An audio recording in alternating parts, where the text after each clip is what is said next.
Welcome to the J. Scott Outdoors podcast. Tonight we have a fun episode with my friend Chris Stone out of California, the Turkey Slayer, turkey killing machine. You just got off a cool juniors hunt, I believe just opened in California, and I saw your video of your hunts. Chris, how you doing? I'm good, Jay. How you doing? Good. Tell me a little bit about these youth hunts that you just got done in California with. We just had our junior turkey hunts here in California. They allow a week before the general season to start. They have a junior weekend turkey hunt, so they give you Saturday and Sunday to take out the kids, the juniors, and let them get a chance at turkeys before they start getting some pressure. And it's a pretty cool thing they do, and gives the kids a little extra opportunity, and it's fun. I don't miss it, that's for sure. It's those junior hunts in Arizona are kind of the same way. The kids get first crack at it, and they should. But it for an adult and going on these hunts, it's pretty awesome because the quality of hunt is phenomenal, is it not? I mean, usually year in and year out, these youth hunts are phenomenal. Yeah, usually the birds have absolutely no pressure. They're not wised up to the calls or the decoys or the setups at all, and so it's for the kids. They definitely get to see plenty of action. Majority of the time. But yeah, it's pretty great, and of course it's weather dependent. I've had a few junior hunts where there's been rain and snow, and Saturday there was a little bit of rain, but not enough to put a damper on things, that's for sure. From watching the video, it looks as though you had roosted the birds the night before and were set up pretty tight to them and had everything dialed in. Why don't you talk a little bit about how the hunt unfolded? It seems like those birds flew down, right off the roost and came right to the decoy spread. Yeah, it's a spot that I've hunted for several years, and kind of it's pretty much the same exact area, same spot where they roost year after year in this particular area. And so, just kind of general information, as long as I take my experience in, set up correctly, we usually have a decent hunt there. We were set up, these birds, about eye level with them. They seemed to either fly and come out of the roost and land up on this knoll on top, which is where we were set up, or they go the opposite way and land down in this big meadow, big valley below the roost. But yeah, as soon as it got light enough to where it was getting close to legal shooting light, and my junior hunter Clara, who was a friend of my daughter's and friends with her dad, as soon as she could see visibly and see her sights, started pouring the calls to the birds, and did my first fly down cackle with some pretty aggressive yelps afterwards. And immediately the birds, I can hear them pitching off, and they landed to the left of the decoy setup, probably 20 to 30 yards. And then over the next 5 minutes, the rest of the whole flock came and landed in the setup, around the setup, behind us, in front of us. It was pretty fun, pretty chaotic for a few minutes there.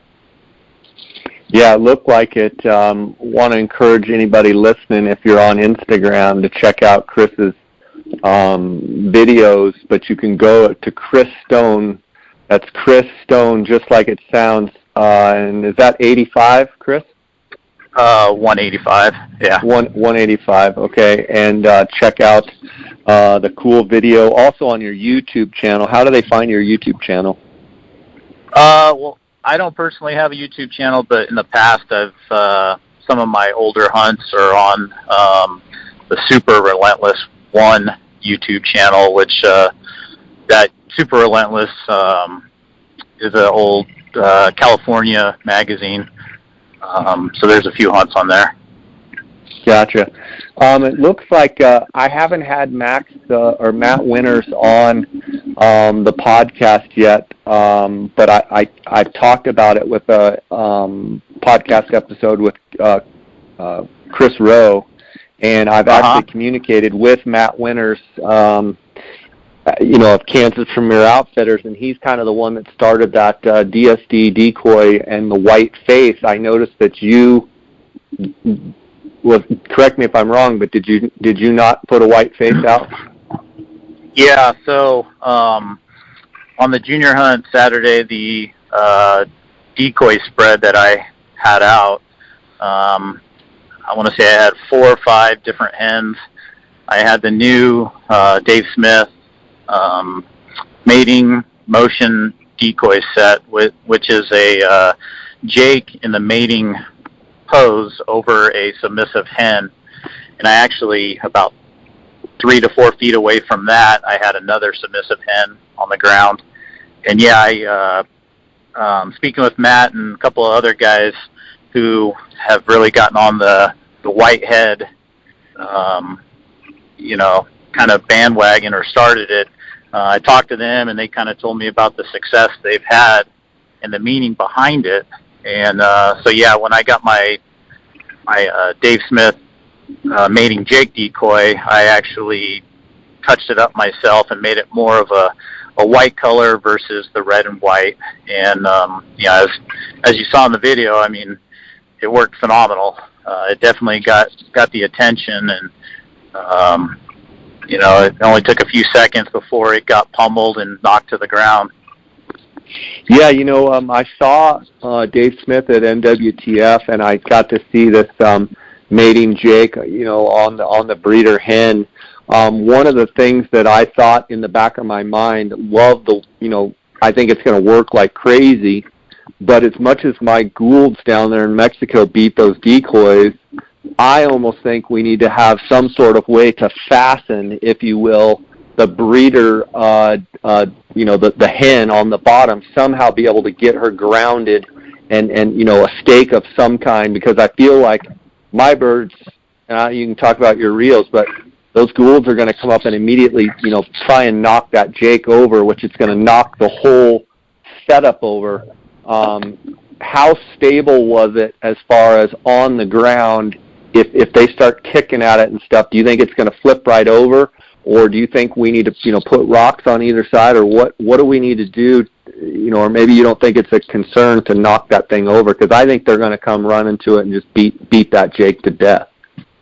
Yeah, I mean, they came in and, the depth I put the stake, I probably could have gone another 3 or 4 inches. The stake that comes with that mating motion set is fairly large, and it's thicker, it's longer than the original Jake stake or spike that you put in the ground. So this coming weekend, I'm definitely going to plant it deeper, because the birds that came in. The mechanic real fast. I actually saw the decoy at NWTF, but I didn't really mess with how the stake and how it all sits. Does it stick right down through the breeder and then you stick the Jake on top? I didn't realize that, and if that's the case, then I think we're going to be a little more stable than I thought. I thought it was basically the stake is just sticking out of the mating hen, but there's nothing stuck in the ground. So educate me a little bit. So kind of starting from the ground up, the new submissive hen that is with the mating set, Dave and Brad, they kind of redesigned it to have a much wider base. The wings kind of go out. It's all in all, it's wider. It's got more surface area, so that's going to make it tougher for it to flip over. Then okay. The one stake that you use for the whole set does go straight down through the hen's back. There's a hole, and you just got to drive down that stake fairly deep, and then you place the Jake on top of the stake, and in the Jake there is a plastic, kind of a swiveling tube that you pretty much set that over the stake, and that swivel is what gives it the motion when you attach the string to it and give it a little bit of a tug. All in all, I think it's going to be much, much better as far as getting knocked over and flipping over, so to speak. And another thing, that little trick I do, because I hunt some spots where the ground is fairly hard. So in my turkey vest, I always keep a rubber mallet. And so when I've got super hard ground, while I'm setting up the decoys, I'll be pounding in those stakes deep. So that way, if they come in and the decoys get walloped or whatever, it just kind of prevents them from getting completely knocked out of the ground. Sometimes they'll bend, but it seems to work a lot better for myself. Yeah, for sure. I mean, where we're doing our Gould hunts down there, the ground is just so stinking hard. So, I mean, a rubber mallet is awesome. I usually use rocks, but then you're worried about, a lot of times we got birds gobbling around and I'm trying to stab the decoys, and it's like, frick, I cannot get the stake in the ground because the ground, hasn't rained in 60 years down there type of thing. And it's like the ground is, the ground's so stinking hard, it's like concrete. But, the crazy thing is a couple times I feel like I've banged a rock on a stake and a bird's gobbled. I'm like, goodness, they're gobbling to me banging the stake in. But I'm happy to hear that you've had good success with it. I think it's going to be a great decoy setup. I haven't gotten mine yet. I'm still in Colorado, but I'm heading back to Arizona. Did you give the Jake Actual some play? And my question would be, how important is the movement, or do you think just the pose itself, standing on that breeding hen, they know exactly what that is? Obviously, the movement adds that much more, but I'm almost thinking just that pose alone is going to strike some birds' attention. Yeah, for sure. I mean, the pose will definitely strike some birds' attention. On Saturday's hunt, due to the fact that I had a junior, her best effective range with her 20 gauge was kind of that 16, 17 yard to 25 yard range. So I had the Jake decoy out at about 20 yards. Well, the string that I have for the decoy mating motion set doesn't quite reach out that far, so I just didn't even mess with it. I do think, though, in the future on my hunts, especially archery, if I have the decoys closer, I will have the string attached to it just in case a bird comes into view. I might give it just one little tug just to give it just a little bit of movement, and then once the bird is committed, then I'll just set the string down and, get ready to shoot. But I think it's a combination of both. That'll work real effective. But honestly, that the pose and the realism of the decoy itself is probably going to be almost enough. If it's not, I can only imagine a little bit of movement, will seal the deal on the rest of the birds that might be a little stubborn to it. For sure. Let's talk a little bit about the whitehead, and hopefully I can get Matt on here as well, and we keep kind of bouncing back and forth with each other. But talk to me about your idea of the wider head and what that is telling other turkeys out there. So the whitehead, speaking with Matt and a couple of his buddies, he sent me a direct message on Instagram, and then we ended up calling each other and talking about it. And he's been doing it for a couple of years now on the Dave Smith Jakes and full strut decoys. And what he has told me is when a tom is getting ready to breed a hen, there's a hot submissive hen with him, the tom, instead of getting in that fighting mode, he'll get in that loving mode, so to speak, and the color will drop out of his head. So he's not as, mad and fired up, and it'll turn more of that white color. And so he told me this, and, being methodical about what I do personally, I went online and started Googling several videos and looking at magazines, at photographs of turkeys mating hens, and 80-90% of the toms that I was seeing, mating hens did have more of a white head, and so it made made sense to me. And so then that's why I painted on my mating set Jake decoy. I touched it up, made it more of a white head.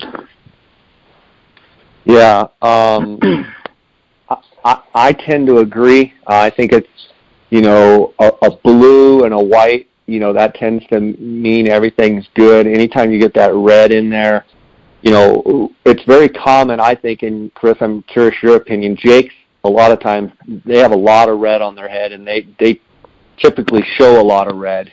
I think it's sometimes, obviously when gobblers turn red, I think it's when they're spooked or when they're scared. But Jake seemed to have red a lot of the time. I think you add the fact that a Jake is mounting on a hen, and then you have a Jake with a white, whitish blue head, kind of a calm, like I'm getting some action. I think it's going to drive those gobblers crazy. Yeah, I totally agree. And another point with the white head is you might have a bird that comes in and he sees that red head on a decoy, and he might be a little shy of, engaging the decoy. He might be more, a lover versus a fighter type mood, where if he sees that Jake decoy with that white head, he's just going to instantly get more jealous, and he's going to want to get more involved because, turkeys ultimately, they want to mate, and, they're fighting because they want to mate. And so there's that whole pecking order. So when they see that white head, they're thinking, okay, there's a submissive hen ready to go. I need to get involved. I need to do something. Otherwise, I'm going to lose my turn, so to speak. Yeah, for sure. Talk a little bit about conditions in California this year, how they're the same or different than years past, and a little bit about your forecast. So the last month and a half, it's been a pretty wet, rainy, and snowy winter here in California. Before that, it was fairly dry, but the last 4 to 6 weeks have been very, very wet. We've had a lot of snow up high and even a lot of lower elevation snowstorms. So what I've seen is over the last few weeks, the turkeys are still grouped up quite a bit until midday, afternoon. Then I'm starting to see a few solo birds or males out there without the hens. But really, as of right now, the birds, for the most part, they're still grouped up quite a bit. So still winter flock looking, in big groups, lots of action on the roost, lots of gobbling just because of the big groups, a lot of hen chatter and stuff. Do you think that the timing, have you seen it where it's maybe dried out and there's a lot more sunshine and maybe the birds have started breaking up and splitting off in years past, or do you think this is pretty common for, where we're at last week in March right now? I would say for the most part, this is pretty common. We do have a year here and there where it's completely dry. We don't, have this much precipitation, and the birds are already midway through their breeding. I saw that, about 2-3 years ago. But this is kind of more the normal, I would say, for Northern California. So as far as I'm concerned as a turkey hunter, things are right on schedule, and it should provide to be quite a great year. Yeah, I mean, a couple years ago when it was just everything was burned up and it was so hot and, it seemed like they were almost done by the time the season started. For hunters, this could be a huge blessing and a lot of rain and what have you. And in other words, so California has a real liberal turkey season as far as dates. It might just be a banner season, not only it's so nice when everything's so green and, the hills have, the south-facing slopes haven't started turning, yellow yet, and it's just so lush and green. It's just a phenomenal time to be out there. I'm actually going to miss California this year, and Texas for that matter, but, California, we've had so many great hunts over there. And talk a little bit about your birds. I believe most of what you're hunting are Rios. You may have some Merriams, but talk a little bit about kind of your area and what you're seeing as far as types of birds. Yeah, majority of the birds, I'm hunting are in the lower elevation from the valley floor up to 3,000-4,000 foot elevation, and they are Rio Grande turkeys. Occasionally, one or two times during the season, I will venture up the mountain, and according to the NWTF, you get above about 6,000 foot elevation, and you start getting into what they consider Merriams. Even at that elevation, I've seen some, birds that look like a Merriams, but I've also seen some that look Rio. Then, you've got the cross, the hybrid type turkeys. But yeah, for the most part, where I'm hunting, they're Rio Grande. California is an interesting state because it's such a giant state, and it actually has a lot of turkeys. When you really, look at it, there's a lot of turkeys. I get a lot of people asking me questions about public land turkey hunting in California, and I really don't know how to answer the question for them. But in your mind, someone that's lived there for a long time and hunted, are there opportunities in California where the public land turkey hunting is pretty decent, or would you tell people that, plan on paying a trespass fee and trying to get on private ground? Or, in Arizona, we have some phenomenal public land turkey hunting and actually not very little private land hunting. But it's kind of, in my mind, from what I know, it's kind of the opposite in California because you have a ton of hunters, and they're all pounding that public ground. But are there places, that guys can go and find some pretty good public ground hunting? Yeah, there are. I mean, California does have quite a bit of national forest ground and property. Majority of it, starts in that, I would say, 3,000 to 4,000 foot elevation and goes up. I know quite a few guys that are really hardcore turkey hunters who know how to hit those hills, and they have no problem finding birds and killing birds. Of course, they do have to deal with, more hunters and pressured birds occasionally, but as long as, someone's willing to get on the public ground, willing to get away from the roads, put some miles on the boots, cover ground, you can find plenty of turkeys on national forest ground. Your Rios that you're hunting, as far as roosting, are there particular trees that you can go back and say, listen, if you find, this type of tree, look at it real close because that's where the turkeys are going to roost? Or are there any particular, characteristics of terrain or, not only vegetation type with the trees, but, over water, over creeks, like where you go, that's a roosting spot, or, black oaks or sycamores or whatever the trees might be, ponderosas, in your country. Can you talk a little bit about that? Yeah, so, it really varies on the terrain and the elevation. There's spots I hunt in the lower foothills where it's absolutely all the trees are oak trees, and so turkeys will roost in the oak trees. You go up in elevation 500 feet to 1,000 foot, then you'll start to get oaks mixed in with what I call a digger pine. I think some people call them ponderosas. And usually once you get a mix of diggers, the turkeys will roost in diggers. And then once you get up a little higher, you'll start to get more into the pine tree type habitat, and turkeys will roost in pine trees.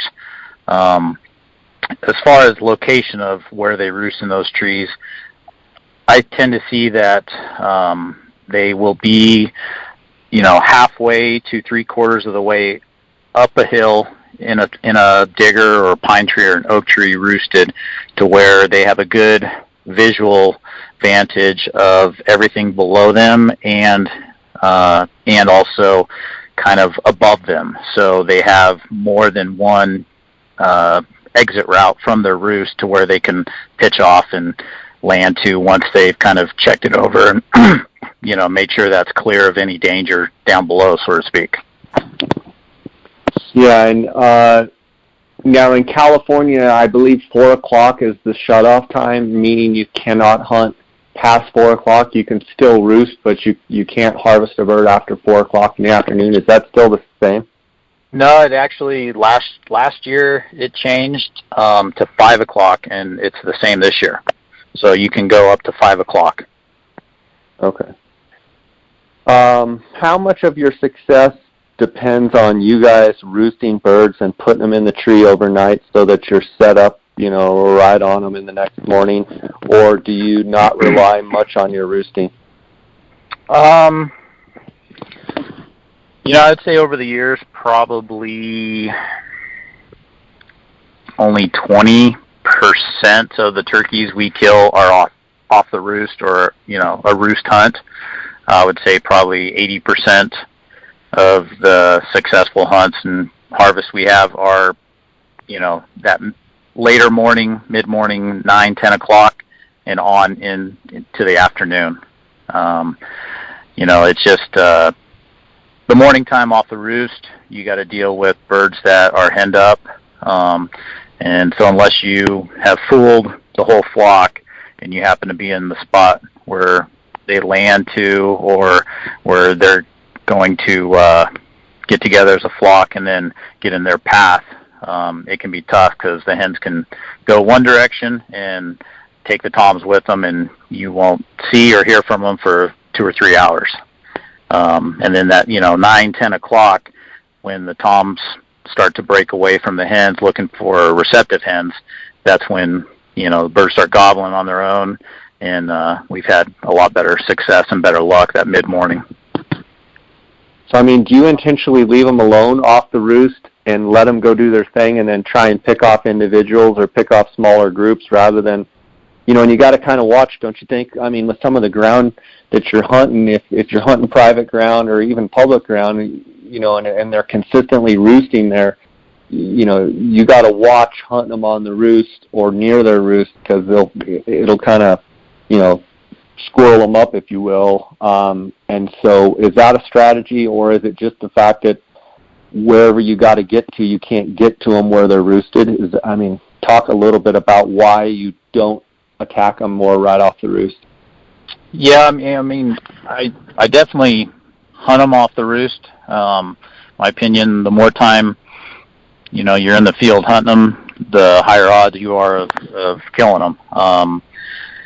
But regarding a roost hunt, I try not to get too close to the roost, and I try not to overpressure them due to the fact that I don't like to screw up their natural routine of where they're roosting and, maybe where they're coming off the roost and their travel path after that. If that kind of makes a little bit of sense. So yeah, I do kind of ease up on the pressure and I try not to get too close, depending on which spot I'm hunting or which roost I'm hunting. But for the most part, I definitely don't try to get too aggressive early on off the roost. Otherwise, on some of the properties I hunt, it might just push them off that property and they might roost on a different property, and then that kind of ruins my hunting there for, a few days or a week or so. Yeah, I get it. Talk a little bit about your archery setup, because you hunt these birds with your bow. Obviously, this juniors hunt, this youth hunt that you just went on was a shotgun, but you and your buddies primarily bow hunt these turkeys. Talk a little bit about your setup for hunting them with a bow. So kind of my own personal belief is hunt a turkey with a archery setup as heavy as you would big game, deer, elk, because, turkeys, believe it or not, those feathers and their bones, they're like a shield. If you have too light of a setup or too light of an arrow, not enough bow poundage, you're going to come into problems if you hit one in the wing joint, or if you hit one, facing away from you right into their back or their rib cage. I've seen guys and gals with light setups shoot a bird and the arrow bounces right off. Then they're discouraged and they don't know what happened. And I tell them, well, your setup's too light. So me personally, I shoot the pretty much same setup that I shoot deer and big game with. I'm currently shooting about 74 pounds. I have about a 440 grain arrow, and I'm shooting either a rad fixed broadhead or a big expandable like a kill zone or hypodermic. And you're a body shot guy, not as much a headshot guy. Talk a little bit about that. Yeah, I've kind of gone back and forth, but really the last 8 years I've really stuck with body shots. I just think that you have more opportunity going with the body shot versus a headshot. Majority of today's headshot broadheads, like the Magnus Bullhead and Muzzy makes one, really you're kind of limited out to about 20 yards, and you've got that head and neck. When a turkey comes in and he's beating up on the decoy, even if it's at 6 or 8 yards, a lot of times that bird is shucking and jiving, it's moving around, and that head, that's kind of hard to follow, with the bow. Where if they're doing that, I feel with a body shot, even though that head's bobbing and weaving, usually the body is not moving as fast as the head. And so I feel like, that gives you more opportunity to get a cleaner body shot, plus it extends your range. So if a bird hangs up or spooks or gives you a second opportunity and it's, out there past 20 yards, it's at 30 or 40 yards, you still have an opportunity to make a good shot with a body shot. Do you want the arrow to blow through them, or do you want the arrow to stay in the bird?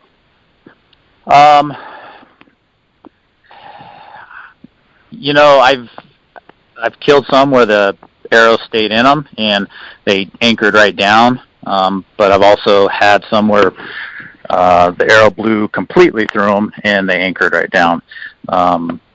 Like anything else, if I can get a complete pass through, I'd rather get that due to the fact, 2 holes is better than 1, especially if you hit them in the vitals.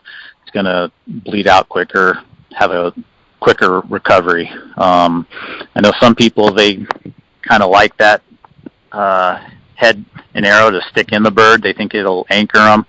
But in my honest opinion, it's kind of all about hitting them in the vitals. I've seen arrows go into a bird, shish kebab into the bird, but it wasn't through the vitals, and believe it or not, that turkey was gone, never to be seen again.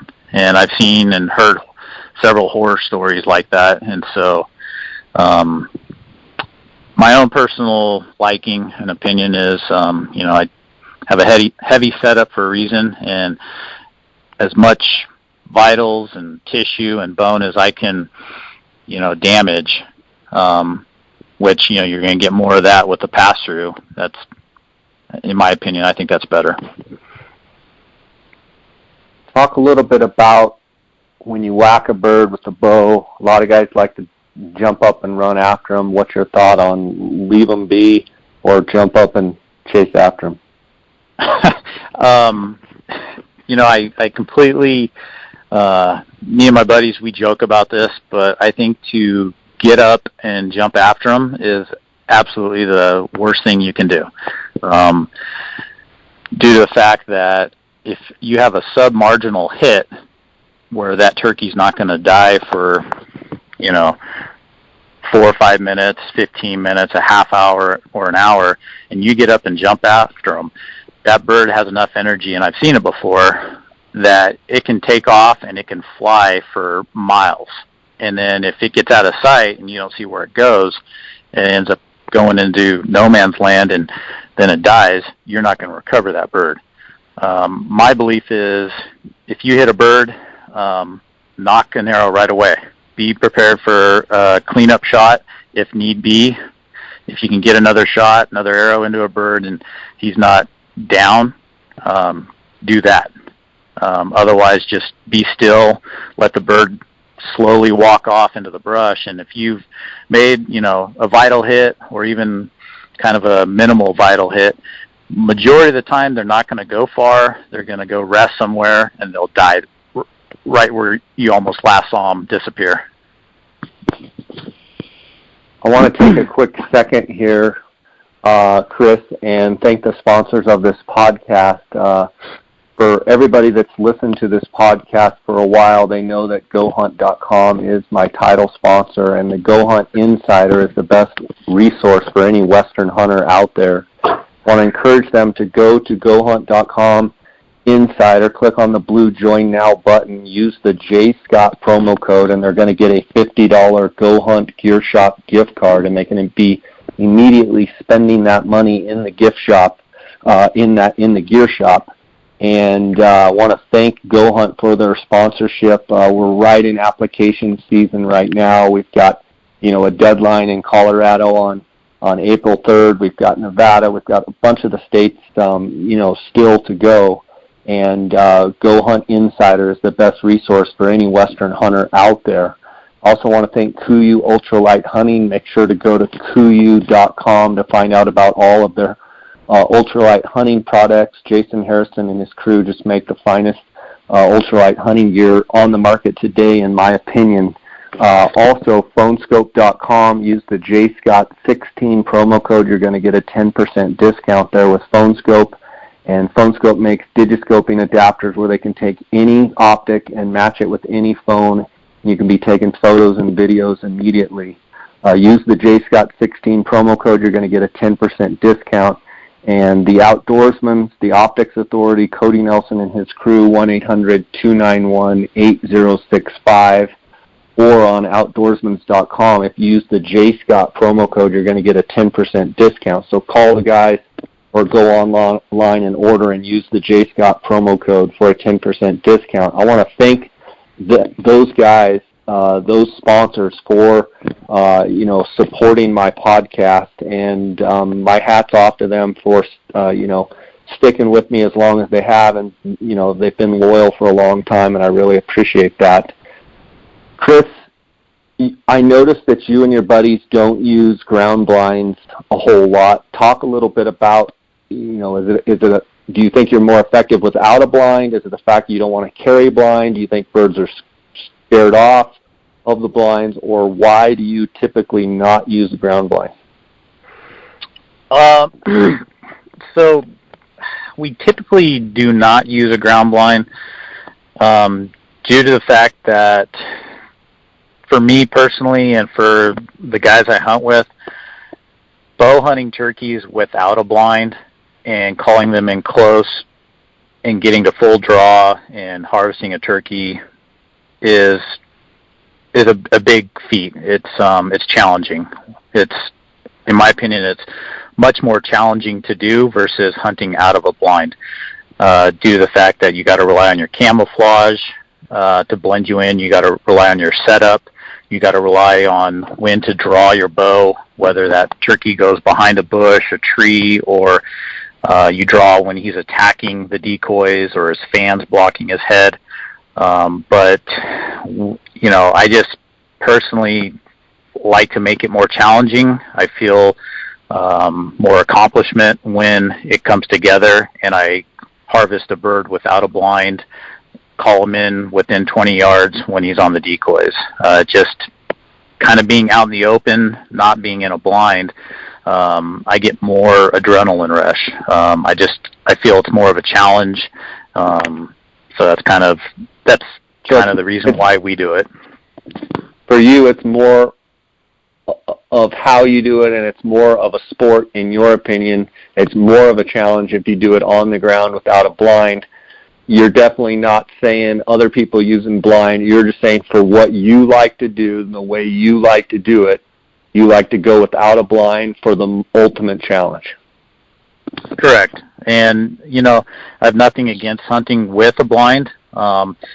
To be quite honest, I got a brand new spot this year that's loaded with birds, and they roost in a canyon with trees, but everything around it is completely wide open. I mean, there's no brush, there's no trees. It's going to be very difficult to hunt these birds with a bow without a blind. So more than likely, I'll revert and use a blind at this location.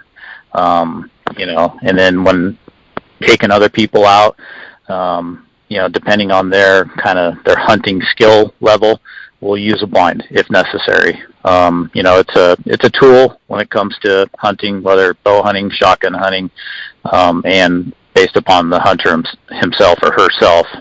It's just, like you said, my own personal opinion for myself. When I'm hunting and harvesting, I try to do it without a blind.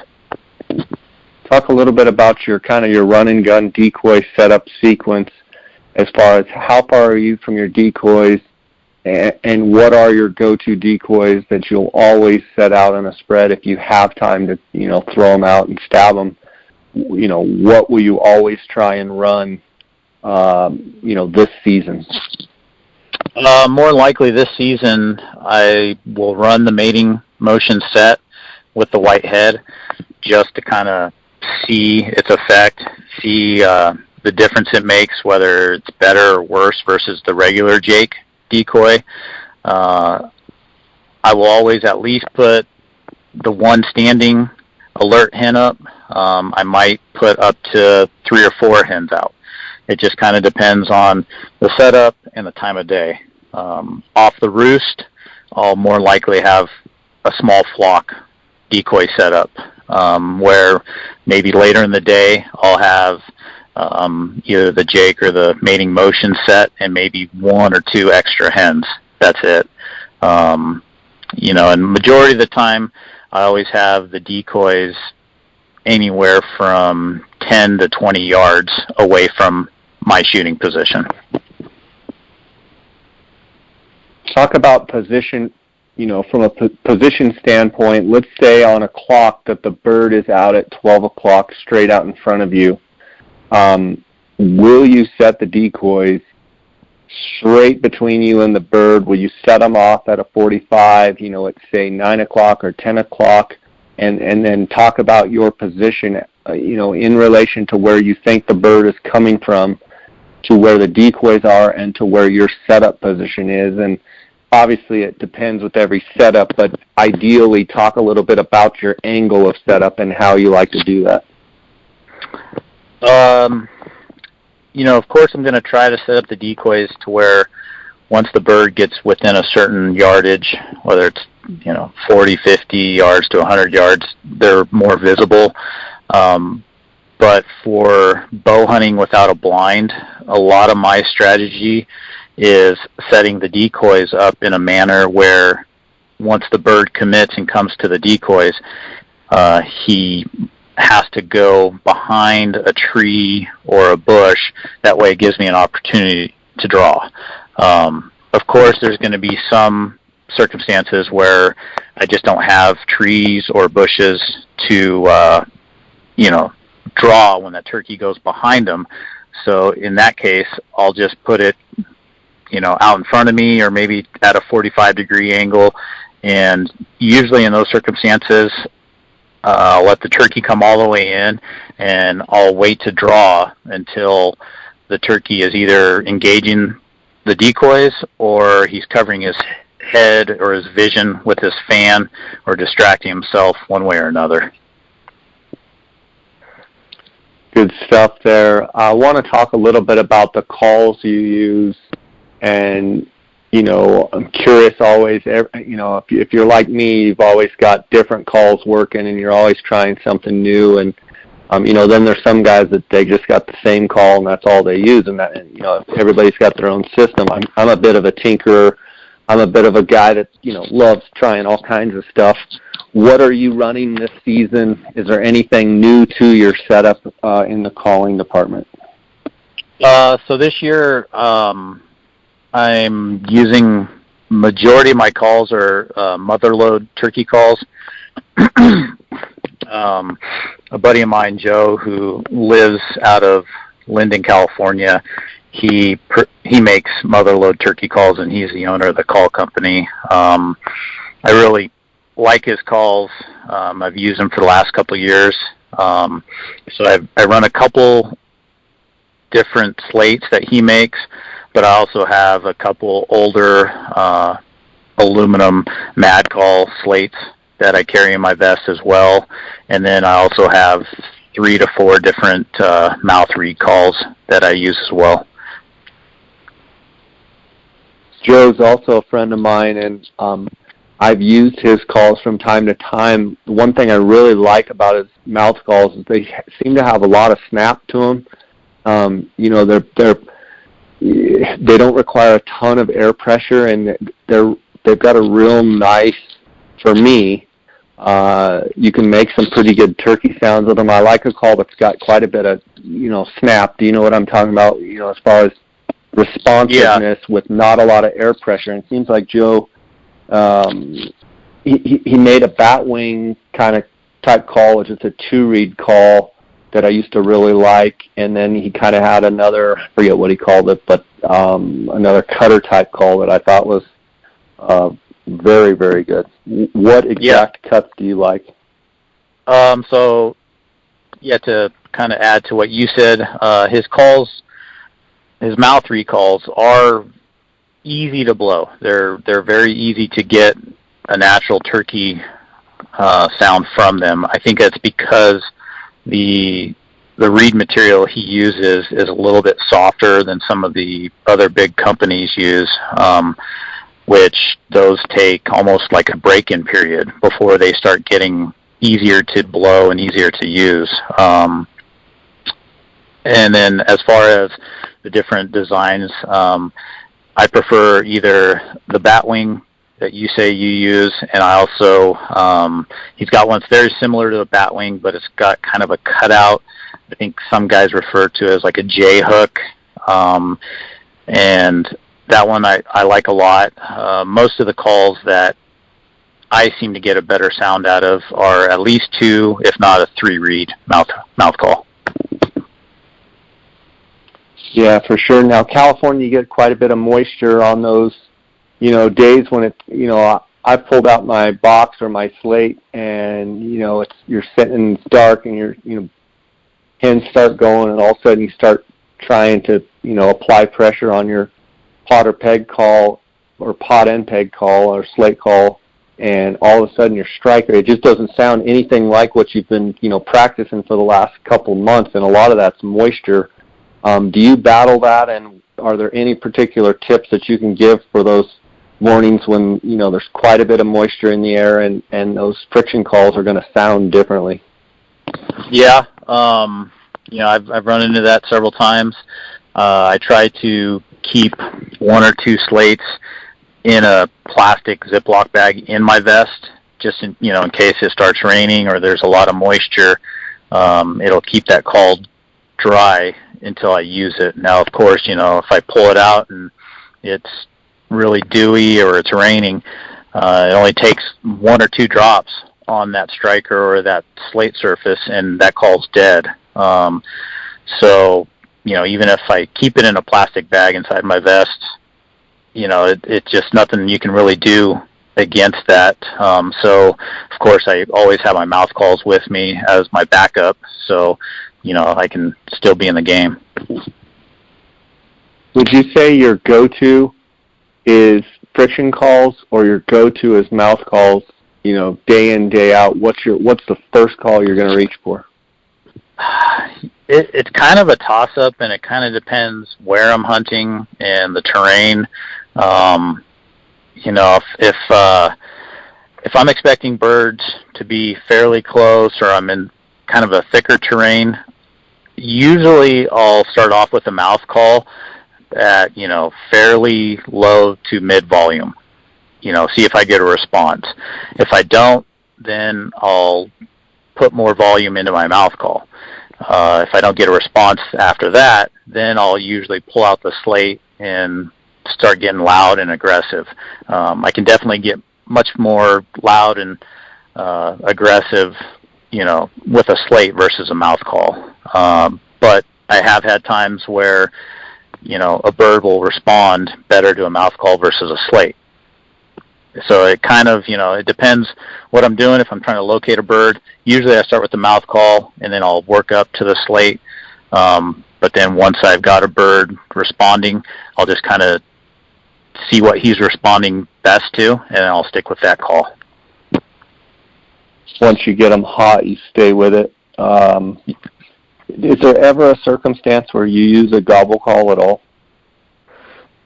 I have not, Jay. You know, I know people who have, and it works great for them. You know, lets that Tom think that, you know, there's an intruder, there's some competition, and it helps bring in a bird. You know, you can only just carry so much stuff in your vest with you, and like I said earlier, I've got mallets in my vest, so, you know, it's, you know, a gobble call is just one of the things I've never been a huge fan of or used much, you know, use that often. Are you guys going to get Chad Mendez out there this year? Yeah. Oh yeah, we'll get out with him. We've got a couple hunts lined up with him. We've got a hunt that Chad donated to the California Deer Association, and I believe we're taking out a 17 or 18-year-old kid on his first turkey hunt. He's the one who won the hunt in the raffle at the California Deer Association banquet. So that'll be a lot of fun. So yeah, we plan on getting together a few times. That's good. That sounds great. Well, man, I wish you the best of success on the upcoming season. It's going to be fun. I want to encourage the listeners to check Chris's Instagram page out. That's Chris Stone 185. Got a really cool Instagram page, and a huge bow hunter. What do you have on the horizon coming up outside of turkey looking forward? Have you drawn anything, or do you have any plans for deer, elk, or sheep, or anything coming forward this fall? Yeah, so, you know, here in California, I'll put in for all the big game species, but pretty much the big hunt that I'm looking forward to is, you know, a few weeks ago I found out I did draw the Arizona archery bull tag. No kidding, you turkey. I didn't know about that. What do you got? What do you got in your pocket, you sly little dog? It's you know, it's in a northern. It's a unit you don't want to mention. Secret unit. You're getting top it's a secret unit. I'll talk secret with you later about it. One of those secret units. Is it your first Arizona elk tag? It's my second. I drew a tag 4 years ago as well. So I'm doing fairly good in Arizona. To be honest, I love Arizona. I know you come down and shoot a whitetail, seems like every year down in Arizona, and hunt during the rut. And now you're going to be taking one of our Arizona bulls home with you. Yeah, let's fingers crossed. But I'm looking forward to it, and you know, I'm definitely in turkey mode. But I'll tell you what, Arizona elk's right there on my mind, and I'm having a hard time focusing on turkeys, not thinking about Arizona bulls right now. Well, that's cool. I hope you do well in the secret unit. I always crack up guys. You can always tell a lot about a guy when he blushes, and then he won't tell you the unit that he's hunting. You know he's got high hopes for a great hunt, and I mean that with a smile on my face. And it you know, I'm the same way about a lot of stuff too. I mean, you know, I do my podcast, and I try and be as informational and educational as I can, and get as much out there as I can and help people.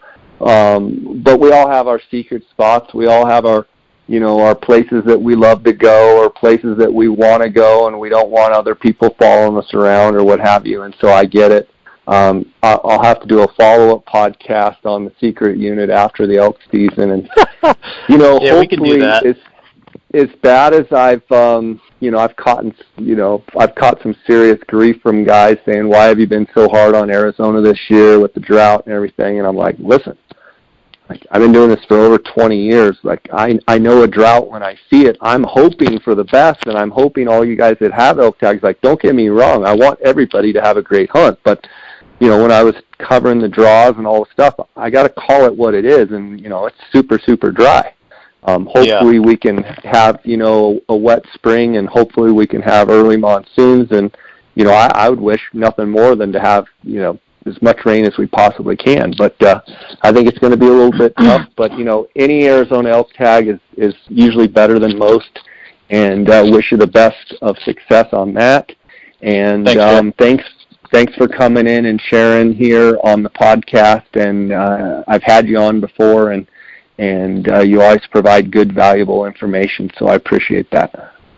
Hey, I appreciate doing it for you, and always enjoy it. And I wish you luck this year as well.